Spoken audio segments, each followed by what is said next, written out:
I pledge allegiance to the flag of the United States of America, and to the republic for which it stands, one nation, under God, indivisible, with liberty and justice for all. All right, as a matter of formality, we're going to do some introductions in case you don't know people up here at the table. So we can start here down at my left here. Good evening, Scott Ashran, Assistant Superintendent for Human Resources. Kelly Nevin, Assistant Superintendent for Business and Operations. Dana Schultz, Board Trustee. Bill Hender, Board Trustee. Dr. Cox, Superintendent of Commack Schools. Gus Huber, Board President. Sue Harmer, Board Vice President. Nicole Goldstein, Board Trustee. Tim Russo, Assistant Superintendent for Curriculum Instruction and Assessment. Debbie Verga, District Clerk. All right. Thanks again for coming. We're going to turn it over to Dr. Cox. Thank you, Mr. Huber. All right. So good evening, everyone. Welcome to our March 26th Budget Workshop number 2. So just to give you an idea of where we are at this point, we had our first budget workshop on March 12th, where we discussed the proposed budget, the tax levy, as well as enhancing and maintaining many of our instructional programs. On tonight's agenda, we're going to be talking a little bit about facilities, some of the capital projects, an update on the 2019 bond work. We're actually coming to a close on our 2019 bond. It's hard to imagine that it's already 7 years later, but some of the projects that you're going to see tonight have been several years in the making. But this summer is pretty much going to be the closing out the remainder of our 2019 bond projects. We'll touch a little bit upon some security enhancements that we're going to be looking at for next year, which includes a little bit from technology and innovation, as well as Mr. Palapoli, our Director of Facilities. And then on April 16th, which is right around the corner, the board will have its regular Board of Education meeting, where it will adopt the 2026-27 school budget. And at that point, it will be a presentation on just the numbers. Budget hearing on May 7th at 8 p.m., and our budget vote on the 19th. So I wanted to talk to you a little bit about presentation. Not everybody may have seen this. It's from our February 12th meeting, and I provided a little bit of an overview of the governor's budget process. So I would like to reiterate that because I think it paints the picture, not for just Commack School District, but school districts across the state in terms of what we're looking at in the area of state aid, what some of the trends are over the last couple of years. So in mid-January, the governor releases the first run of school aid. Then the legislature in early March the two houses present their budgets, their budget proposals. It's a bit of a negotiations that takes place back and forth. And then eventually, the goal is for the governor to release an on-time budget on April 1st. We would hope that the governor would do that. There are times where it has been late. And if you can imagine not knowing what the final budget looks like, and that you're looking at adopting a budget on April 16th presents its challenges. But I wanted to share this so that the community and that the board can see a little bit of the history in terms of state aid. Just in the last 3 years, we used to receive over $1 million in state aid. And you can see that it has gone down close to $700,000 in state aid or revenue that the district was receiving and now is not receiving for the 2026-2027 school year. So you can see right there the increase is $304,000. I'm actually going to show you on a later slide that because of other additional aid items, the total package of state aid is actually going down. So although we're seeing a $304,000 increase in terms of foundation aid, there is an overall decrease, which I'll get to in a minute. So what are some of the reasons for that? I would like to share with the board, and many of you are familiar, that over the last 10 years, we have gone down 1,000 students. I think this slide really depicts it. You can see the enrollment trend here in Commack has gone down in 2015 from over 6,600 students to now less than 5,600. So over 1,000 students. Our enrollment has, for the most part, started to level off. However, when you have decreased enrollment, you have a decrease in the amount of aid that you will get per pupil. There's less students, there's less aid. One of the things that you need to do in a situation like that, when your revenues are decreasing and your expenses are going up, you need to scale back. We have been scaling back for years. Since I have come to the district, probably close to a decade, we have been scaling back. So when you go down 1,000 students, There are some departments at the secondary level that when you have less students, you have less classes that need to be taught. We have been very fortunate. There have been a number of retirements over the years. So if you go down a certain number of classes on any particular department level and you have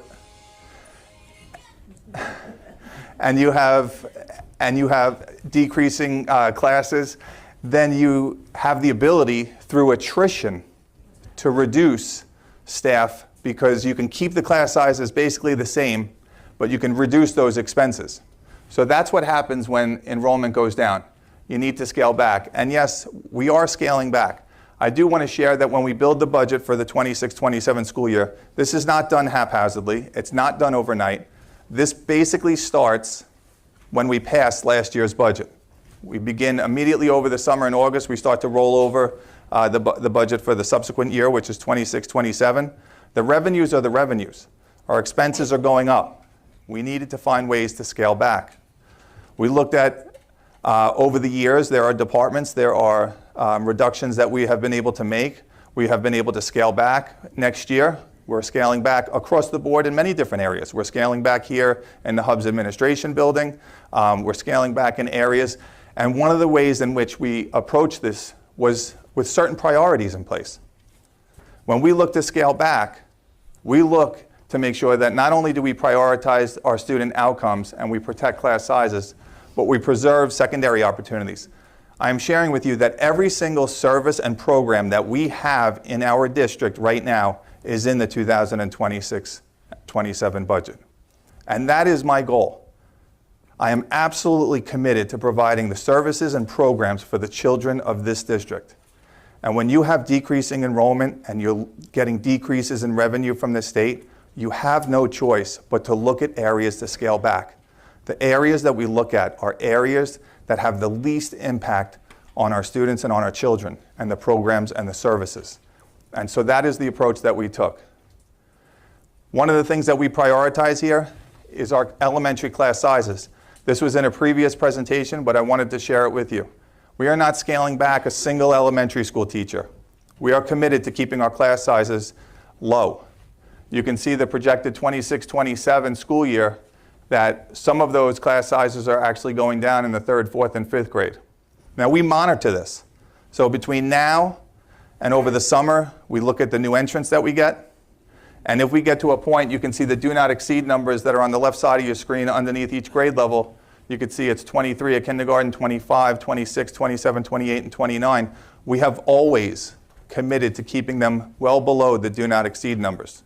So we will monitor these as the year goes on and over the course of the year. If they happen to creep up and they get to a point where they're at the do not exceed, we may look to add another section to bring it back down. So here is our budget for 26-27. It's approximately $234 million. Our proposed tax levy to the community is approximately $162 million. And you will see that our tax levy for next year is 2.03. That is considerably low when you compare it to some of the surrounding districts. I won't name names, but surrounding districts right now are looking at 3.92, 3.29, 3.31, 4.29, 2.76, 2.26, 2.43. Commack is at 2.03, which is lower than what we went out at last year. That is our allowable tax levy for the 2026-27 school year.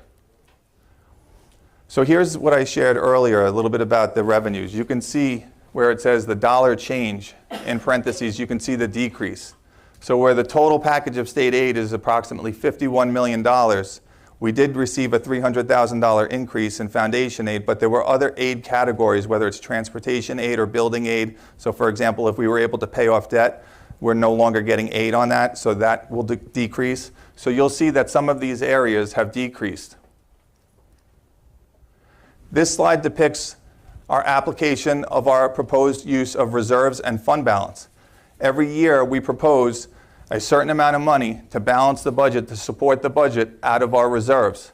And we've been utilizing them. We have been utilizing our reserves. And we are committed to reducing that number so that we're relying less on our reserves. The only way to do that is to reduce expenses. So we're looking to reduce what we are dependent on out of our reserves to balance the budget.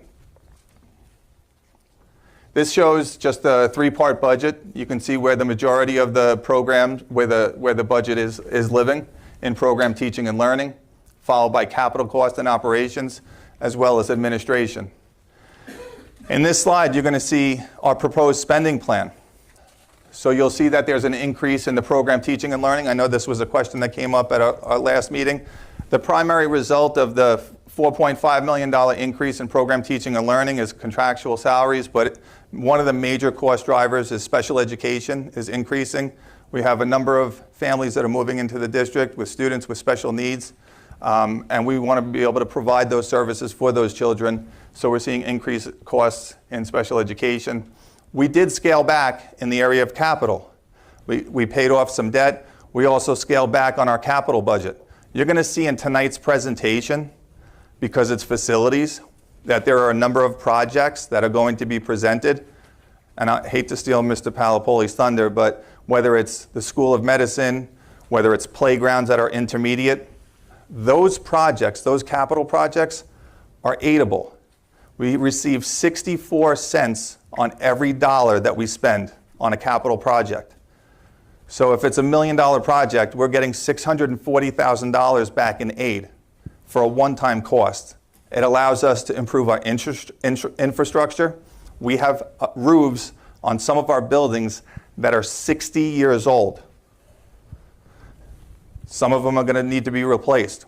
We utilize our capital to do that, but we were able to scale back the capital budget, again, because some of the debt we were able to pay off, and we were also able to look at the projects that we wanted to implement over the course of next year, and we scaled back on some of that budget line so that we can maintain the services that we provide in the program teaching and learning. You will see a reduction in the administration and general management. There are positions here in Hub's administration building where we had some retirements and we scaled back, we absorbed them. We also decreased in that budget line legal expenses, which went from the administration line to the program and teaching line. They actually live in both places. There's legal expenses in the administration line, and there's also legal expenses in the program teaching and learning. But it's important to note that our focus, our priority, is on the program teaching and learning. And even with, we had a significant number of retirees, and there is a cost savings, but you still see program teaching and learning is still going up $4.5 million. So in order to get to that budget increase of 0.69, which is $1.6 million, we had to decrease in other areas. We had to scale back. So for next year, we're looking at a tax cap levy increase of 2.03. Our budget-to-budget increase is 0.69. I could pause here if the board has any questions before we get into the rest of our presentation, which is on technology and innovation, and Mr. Palapoli is going to be presenting as well. Or we can continue through the presentation, and if you think of anything, there'll be another opportunity for questions at the end. Okay.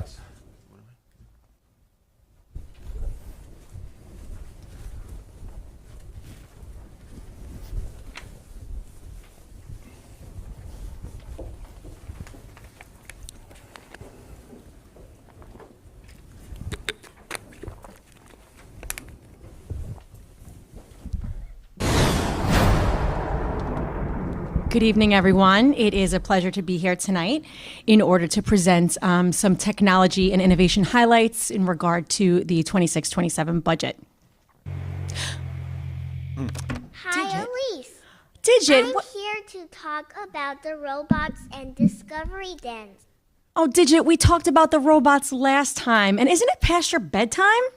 Okay, I will check back next time. Have a good night, everyone. Are you even supposed to be driving? So, before I begin, I just want to say a big thank you to the technology team. Whether we're in the AI world or the real one, there really is no better team than Commack Technology. Much of what I'm here to talk about tonight comes as a result of the really hard work of the Commack Technology team.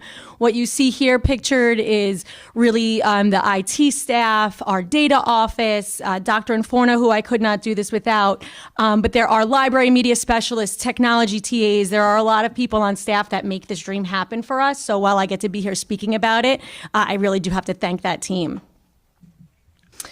This is part of the technology highlight I want to speak about is our software. This budget maintains our softwares, our instructional softwares, as well as some softwares that we use on the back end. And I really want to talk a little bit about my process when it comes to software. This is a video that we put out around the December break into the new year that really highlights my process, and it's not done in isolation, right? So when I look at our softwares and what we subscribe to, I really look at what the students and the teachers are using. So I don't know if any of you have Spotify, but this year was kind of really a little spin-off of what you get at the end of the year when you have a Spotify account, which was what our most utilized software was.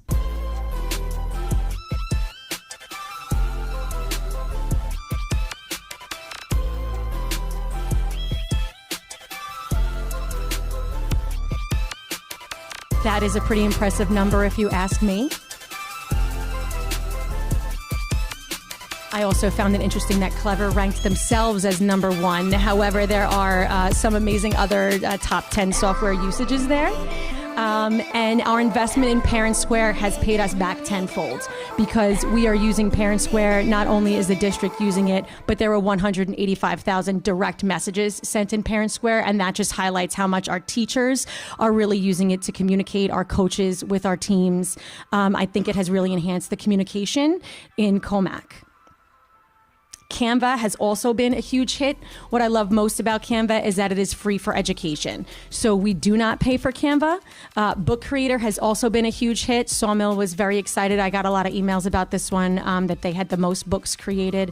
But we had, in just half the year, over 15,000 books had been created. That is a large number.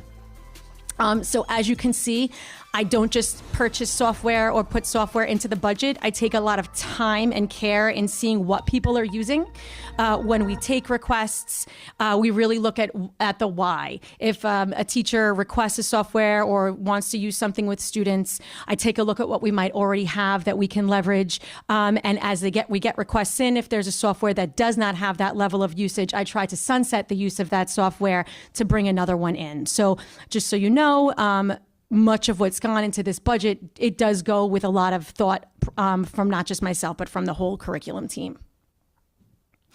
We are in our AI era here in Commack schools. I would like to say that we do our best to try to leverage some of the, I don't want to say free because we do pay for Google for education as a school, but Google does have a lot of included AI features in it now. So we've been doing a lot of trainings and talking about that.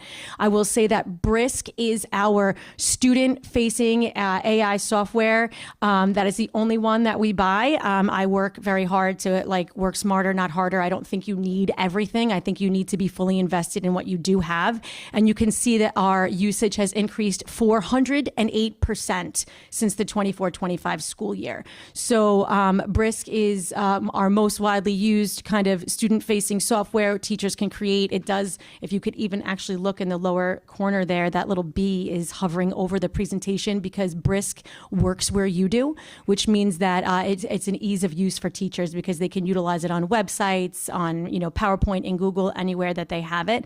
And you could see in the lower left-hand corner, that is an intermediate school student working in Brisk. I think I mentioned this once before, that they got to act and chat with an Australian animal expert.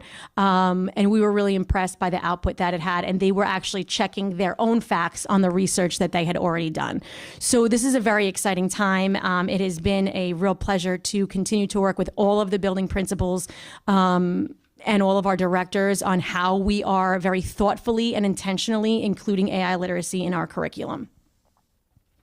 The 26-27 budget does include a transition to Incident IQ. This is a photo of me with the Incident IQ dog. This just kind of highlights how much time I do like to spend with our vendors. When we are purchasing a software here in Commack, I make it my business to make sure that the vendor is here to support Commack schools. If a vendor's not going to get back to me or a vendor's not going to serve our purpose here, then they may not be the vendor for us. So I was very excited when I walked into a conference and I happened to see Incident IQ there with their dog.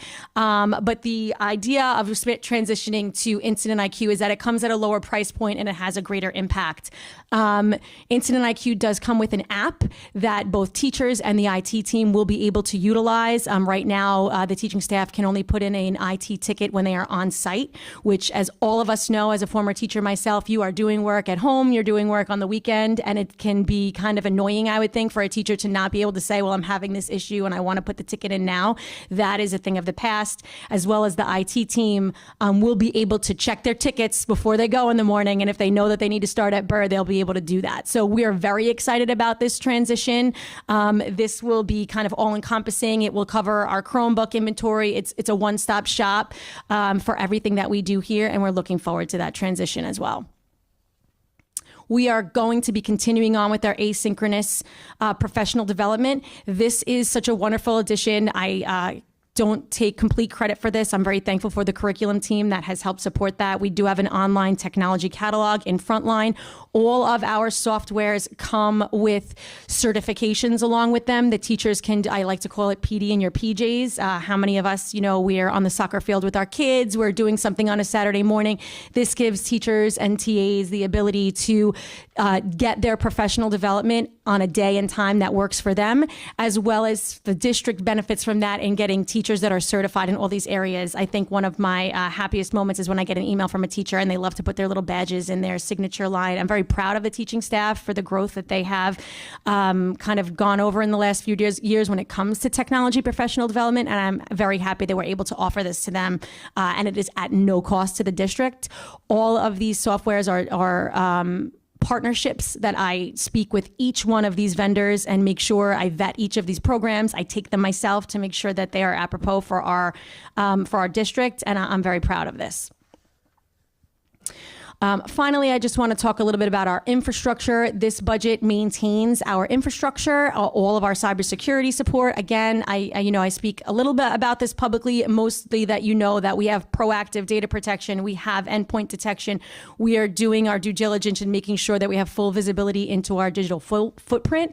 We do have 24/7 management on our network, and that comes, already worked into our budget. One way that we were able to not have to increase our technology budget despite the fact that some of this did go up in cost was that the team did their due diligence in researching our one of our programs. We used to use Kaseya. We are now transitioning to Ninja One, and in transit that this is something where the IT team is able to kind of remote into desktops, solve issues, download items. Ninja One, we did a lot of research into this. This is the most widely used K-12 endpoint management when it comes to being able to help from your desk, and I love that we are able to do this. We're making this transition, and this was able to actually help us defray the increasing costs in other places, was to go to this product.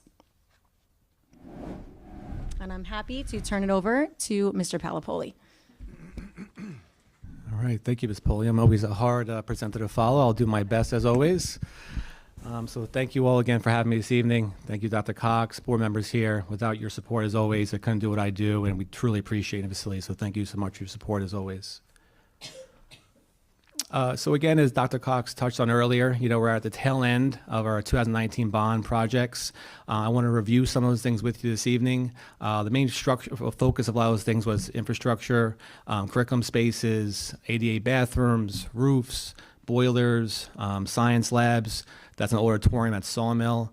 So we had a lot done with those funds, and I think it was definitely well spent money, and I'm really proud of the work we were able to do with those funds. So I want to share it tonight with you all. A major highlight of the bond this summer is the medical lab. In my opinion, it's state of the art. Nothing in Long Island has anything close to it. There you can see the animatage tables. It's just so state of the art. I really think the professional grade, hands-on science the kids will have is just second to none. So I think it's very impressive. I think it's going to be a great addition to the high school, and I'm personally very excited to work on that project. I really am. Another big part of this summer's work is the digital media lab. It's kind of a repurposing of an actual computer lab, so they have a green screen, some flexible seating, kind of a fresh, updated space for students in media production. I think the students, when they come back next year and see this space, they'll be very excited. I know I would be. And I want to touch on some capital projects. I also want to point out, too, a lot of the funds that support this are transfer to capital funds, which will only be used for actually capital work and construction work. It can't be allocated elsewhere for, say, curriculum-based things or salaries, only for capital work only. So that's why the main focus has been, some playgrounds throughout the district, some roofing projects, different boiler upgrades. As I say all the time, I feel like I'm, repetitive so much, is that these buildings are old. They're 60 years old. We try to, these are the things people don't see. To me, looks very nice, the boilers there.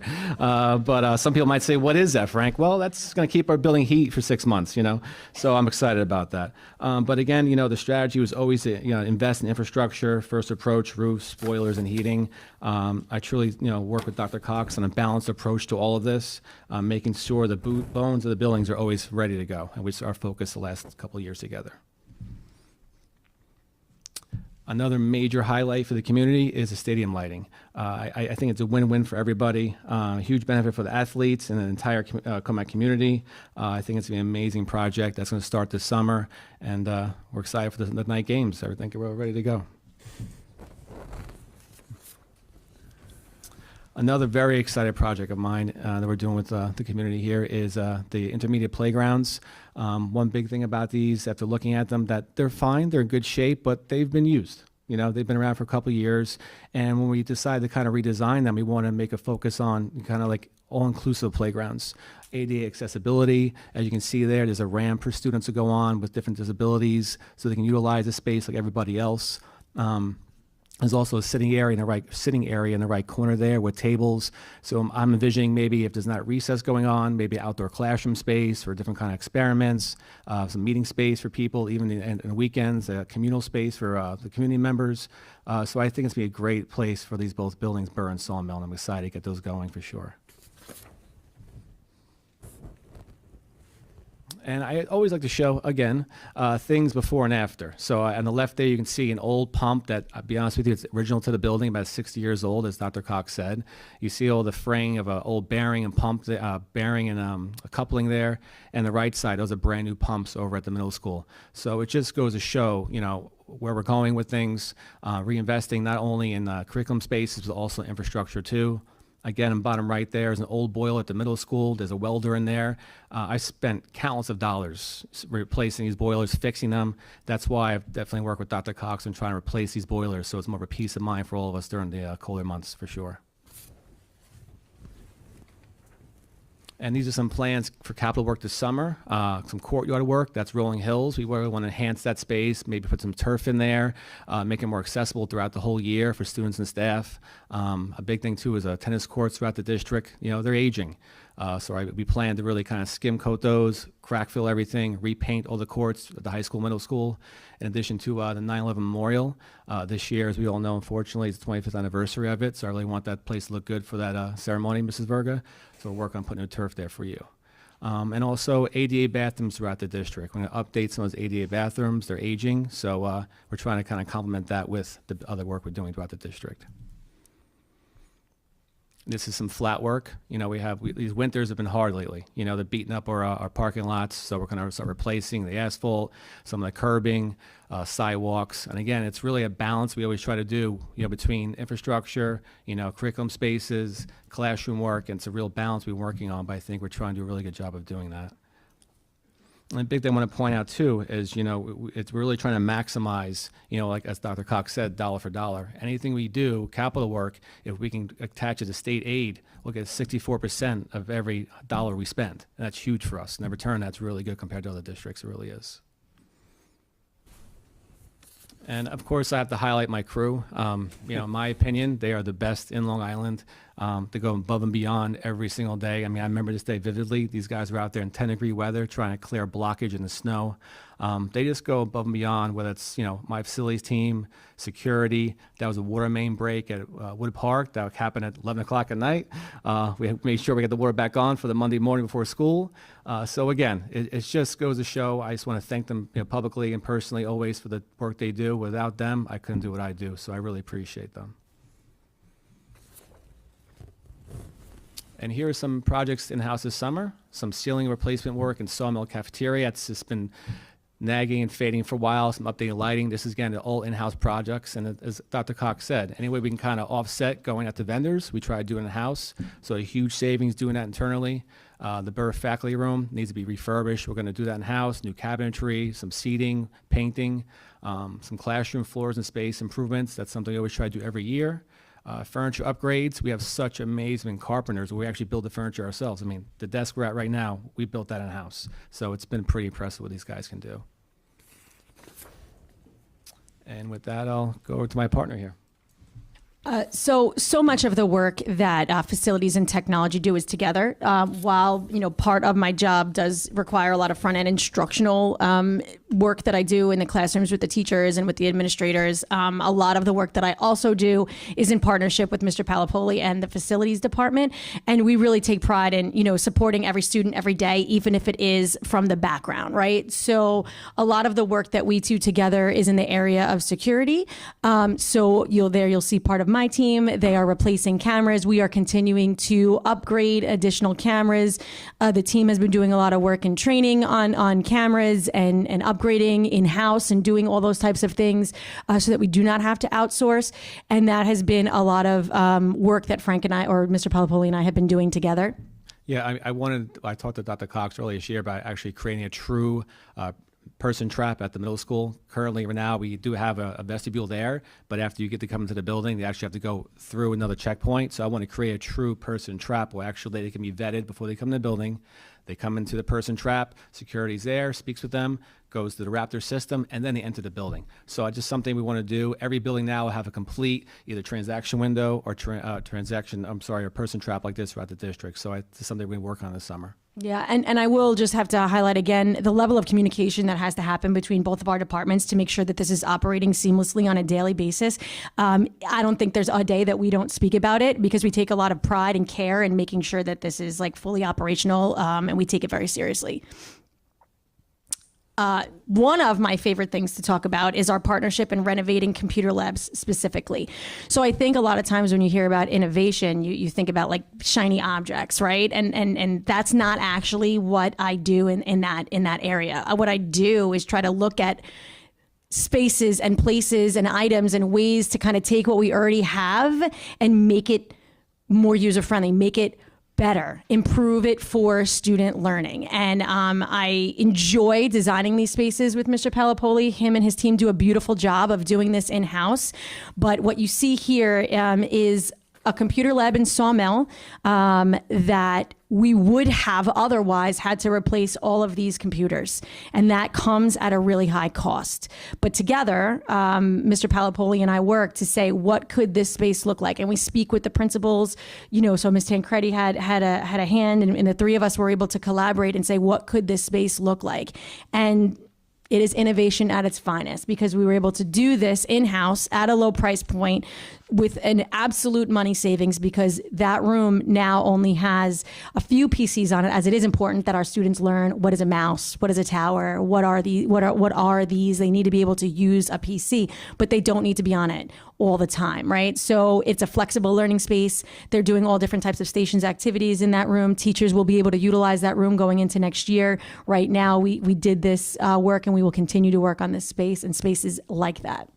Yeah, this space was actually, I think, when Mrs. Pulliam approached me, I think, prior to the February break. Of course, I usually say, yes, we'll get it done. So we jumped on it. But again, this was done within 4 days. Literally, that whole room was gutted. Every ceiling tile grid there was painted. When I walked into the ceiling, the grid was actually looking yellowed. I said, guys, we're painting the whole grid. So every ceiling tile was taken out, replaced, the whole grid was painted, and that's another big savings versus replacing the whole entire grid. It's a huge savings. The walls were painted, the floors were scrubbed, but again, to turn us over in four days. Yeah, it was truly amazing. Ready, she was pretty excited about it, so I was proud of the project. Yeah, it also included, as you can see, the removal of power poles. I don't, since we took the computers away, I didn't want those in the way of students. So we really, the three of us spent some time talking about the design of these spaces. This continues. That's just what we're highlighting now, but we did remove another lab at the high school. So we are looking in every building, and the principals have been wonderful and amazing in support of this and saying, in going one-to-one. There's an investment in that for the district. And how can we better utilize spaces if we don't need them, since we are now one-to-one? And it really, truly is a partnership between facilities, technology, and our building administration. I agree. Questions from the board? Comments? I just wanted to say something.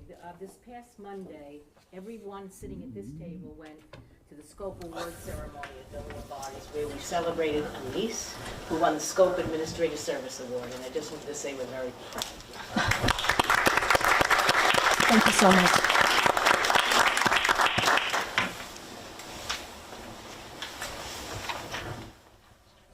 So the only question I would have, I know we're talking about, we looked at the class sizes. Should there be growth?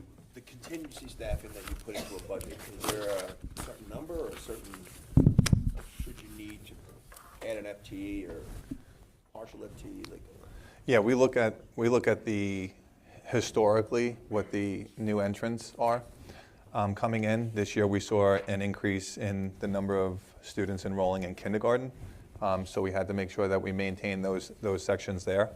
We did, we kept our elementary flat. We were at one point, we added a section at the intermediate because some of those numbers started to get close to 27. And I know for a fact, based on the historical analysis, that if you start at that point, the new entrance, it's going to put you well above that. So we added the section back into both of our intermediate schools to drop those numbers down. But again, yeah, we do keep a contingency, usually like 1 or 2 in the budget, should we need to break a section. and then the other question I had is the 2.03 tax cap for Commack.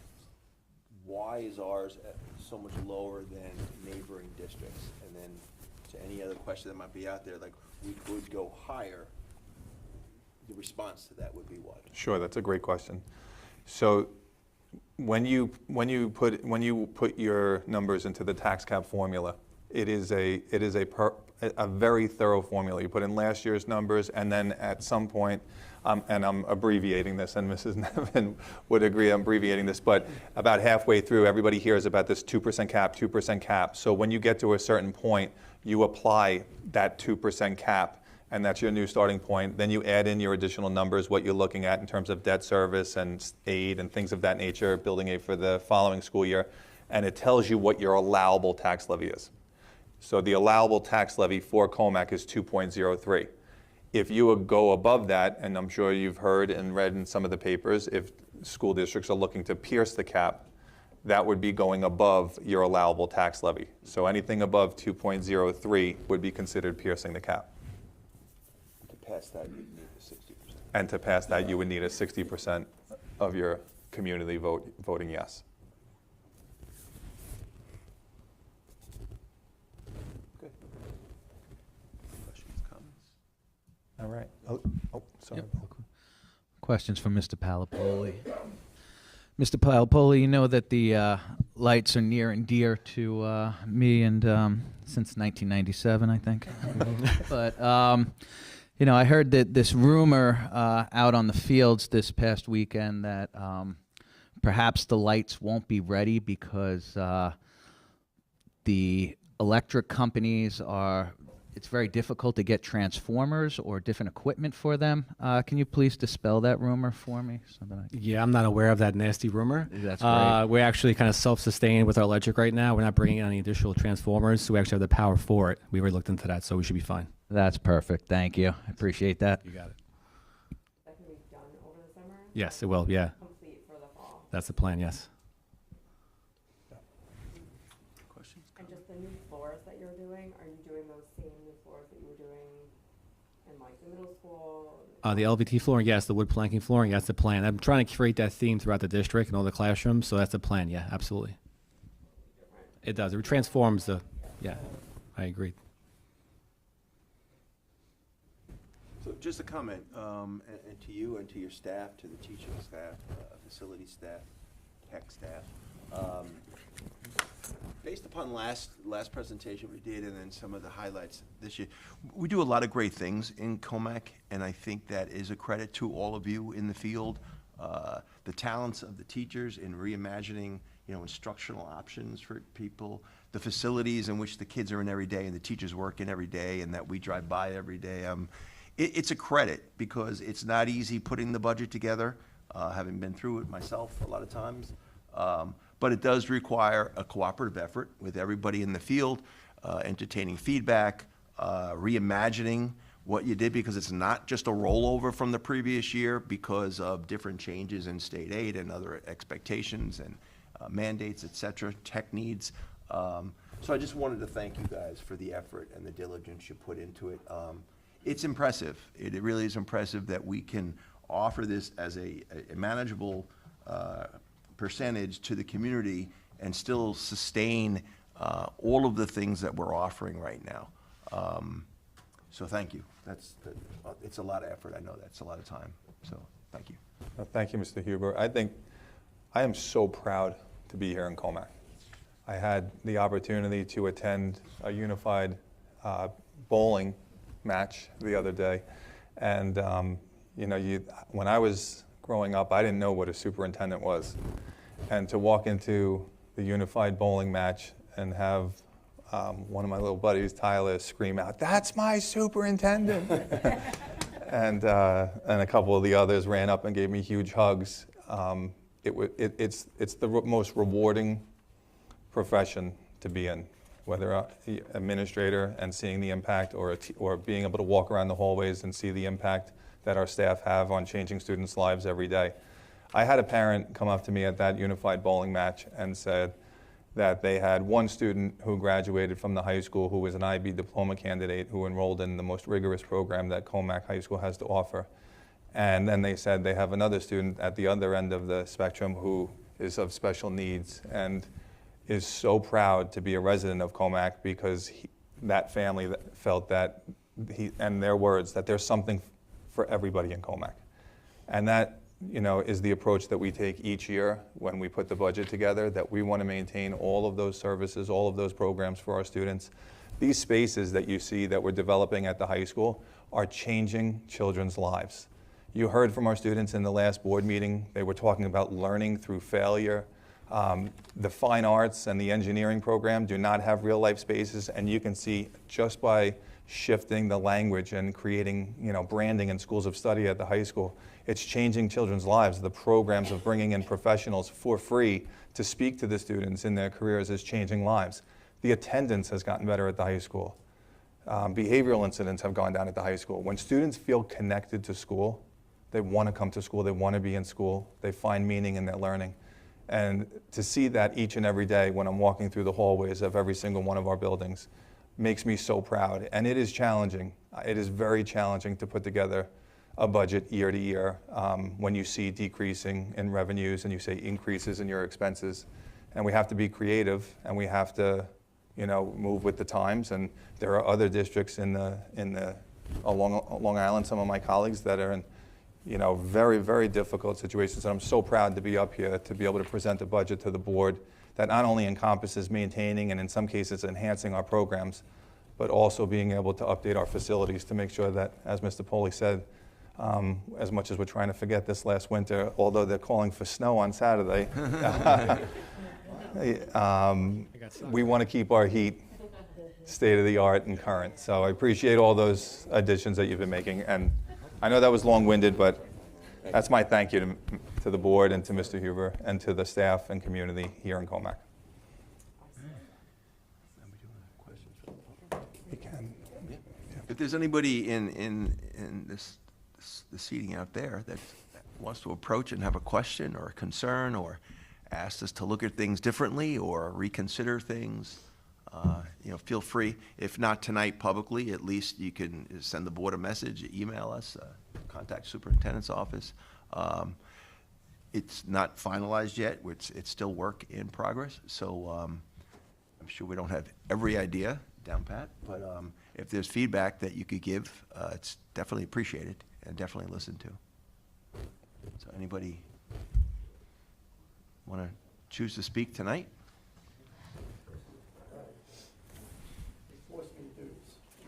It can't be negative, though. It's not negative. I'm sorry, let me qualify. It's not Yeah. negative. I Okay. have a loud voice, so. We were talking about the middle school, they're putting a man trap in. Can I make a suggestion? Can you go and talk to the people that are going to be using it? Okay. People letting in what goes on, what parents bring in and everything else, so that we don't have to have any design changes after it's in? Because the parents do bring things in. You're making a small room. I was there once time when the architect came in and the doors were going to be like here, and we said, you got to make them like this. And just to talk to the people that handle everyday operations so you know what you need. Because every school is different, as you said, and they do a great job. But there's little things that you may not know about that you have to do at that door. Sure. Okay? Exactly. That's it. Well, thank you for that feedback, Tom. I did hear that someone brought a canoe for anything but a backpack, so that might be a really valid thought. Somebody brought a canoe. Just saying, yeah. All right. Well, good. Just one thing, just make it funny. Like you just said, they had in the middle school, bring not your backpack in, the kid brought a kayak in. Oh, yeah. It's, Okay? Yeah. I mean, we were standing there and I said, I didn't know what to tell a kid. I was like, you really want to carry that around? It doesn't fit. And we had it inside. Every kid in the school wanted to sit in it and try it. So we put it there and we let it on display, but we had to keep somebody there. So that's what I'm talking about. You guys want it in the school? We'll take it in. Thank you. All right, so we can wrap up? Yes. Do you want to do this? Oh, Elise, can you click to the I next think you have, slide? So this is just the completion of our March 26th. So just again, I reiterated that April 16th is our next Board of Education meeting, and the board will be adopting the budget. Budget hearing on May 7th, and then the budget vote on May 19th. It'll come up quick. And the last, I think, is there one more? there's 37 more slides. Is it- That wraps it up. Thank you. Yeah. There's one more. Thank you. There you Commack. go. There you go. All right. Thanks for coming out and for the support. Appreciate it.